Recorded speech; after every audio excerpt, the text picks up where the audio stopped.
अस्सलाम वालेकुम। की हाल है सारे दोस्तों का। उम्मीद करता मैं ठीक ठाक होंगे। सब तो पहला जनाब सादा पंजाबी लोग चैनल सब्सक्राइब करो, शेयर करो, लाइक करो।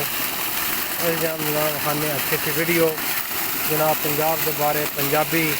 हाँ देखो जनाब आज सोलर है, ठीक है 20 प्लेटा इनमें तो जनाब 7.5 की मोटर जी है वो चल रही है, ठीक है।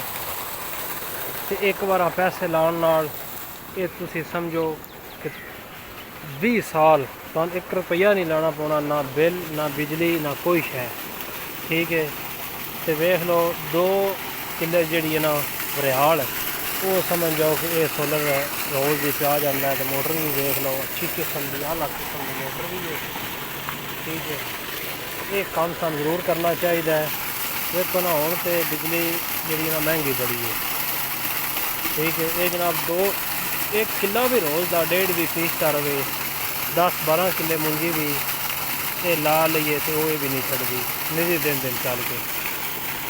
सन चाहिए कि जो सोलर है ना हाथ सूरत लवाना चाहिए। एक बार पैसे जो भरने पाते बाद कोई पैसा नहीं कोई कुछ नहीं, ठीक है।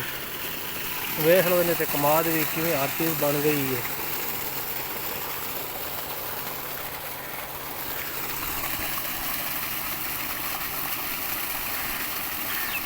देख लो मोटर पानी का टूटा भर के बिगड़ दी है, ठीक है। ज़्यादा चलामा। अस्सलाम वालेकुम।